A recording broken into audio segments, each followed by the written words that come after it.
वेद विरोधी जो धारा है, जो वेद पे नहीं विश्वास करके नास्तिक मानी जाती है, उसमें चारवाक हैं, जैनिज्म है और बुद्धिज्म है। ये वेद की बात तो नहीं मानते, लेकिन ये लोग आगम शास्त्र के नहीं हैं। आगम शास्त्र हमारे यहाँ उससे तंत्र साधना इत्यादि डेवलप हुई, वो एक अलग धारा है।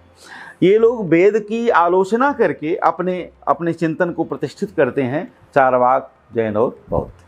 ये कैसे बने, इन पर थोड़ा सा विचार किया जाए तो उनकी संरचना समझ में आ जाएगी। चारवाक दर्शन को लेते हैं। चारवाक दर्शन, इस नाम से कोई प्रतिष्ठित संप्रदाय या दर्शन हमें प्राप्त उपलब्ध होता नहीं है। सच्चाई ये है।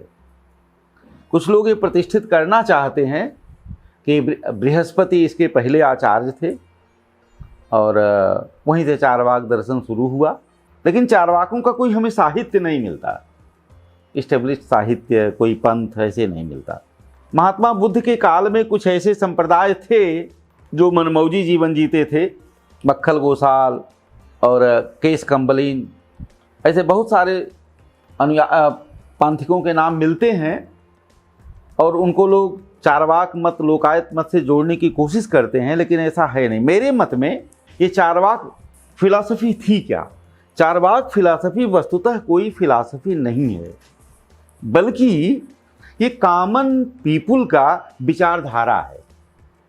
ये मैं विवादित बात नहीं कह रहा हूँ विवाद खड़ा करने के लिए।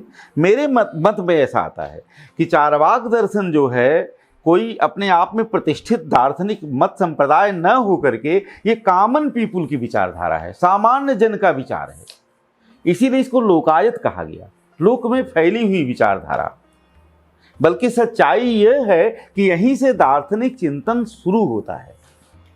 कॉमन पीपुल को इससे बहुत लेना देना नहीं है कि जगत क्या है, मैं क्या हूँ।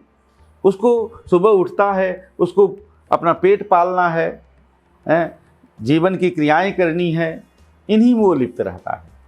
जीवन के सुख दुख इन्हीं में रह जाता है वो सामान्य आदमी। तो सामान्य जन की विचारधारा है कि खाओ पियो मौज उड़ाओ, ये जो तुम्हारे सामने संसार दिख रहा है, दुनिया है, यही जो जीवन है यही है। मरने के बाद पता नहीं क्या होगा नहीं होगा, किसने देखा है? आंख से दिखता तो है नहीं। स्वर्ग नरक और भगवान इत्यादि हमें नहीं कह रहे हैं चारवाक दर्शन दूरदर्शी नहीं है, उसमें बड़ा अच्छा चिंतन हुआ है। अभी हम मौका मिले तो हम बताएंगे कि वो भी बहुत ही अपने दृढ़ है अपने विचारों के।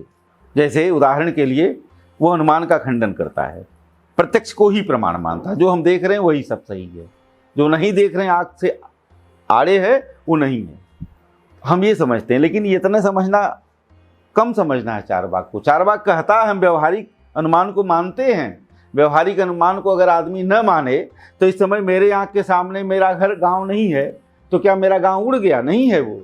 मेरे माता पिता मान लो मेरे आँख के सामने इस समय उपलब्ध नहीं है तो क्या वो हैं ही नहीं? मैं उन्हें नहीं देख पा रहा हूँ तो मानूँ ही नहीं। ये सब व्यवहारिक अनुमान की बातें हैं। चारवाक कहता है ये तो सब हम मानते हैं। हम उस अनुमान को नहीं मानते जिस अनुमान के आधार पर लोग स्वर्ग सिद्ध करते हैं, नरक सिद्ध करते हैं, आत्मा सिद्ध करते हैं, ईश्वर सिद्ध करते हैं, ऐसी अबूझ कल्पनाएं सिद्ध करते हैं, वो सब अनुमान मान्य नहीं है। अब काहे उसको जिद है चारवाक को उस अनुमान के बारे में, उसको मानने में, वो अलग प्रश्न है, अलग विषय है।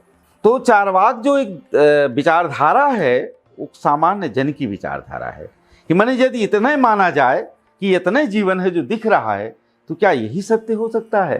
अब यहीं से चिंतन शुरू होगा, यहीं से फिलॉसफी शुरू होगी। यही कारण है कि चाहे चारवाक को छोड़कर चाहे जैनी हो, चाहे बौद्ध हो, चाहे सांख्य हो, चाहे योग हो, चाहे न्याय मीमांसा, वैशेषिक, वेदांत, जितने दर्शन हैं, जितने चिंतन हुए दर्शन के, सब चारवाक को मुद्दा बनाते हैं।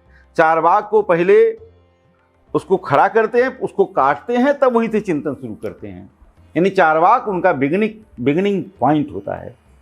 अब वो लोग चारवाक का खंडन करके आगे बढ़ते हैं तो वो लोग चारवाक को जिस रूप में समझते हैं वो बताते हैं और उनके बताए हुए के अनुसार हम जान पाते हैं कि यही चारवाक का चिंतन रहा होगा।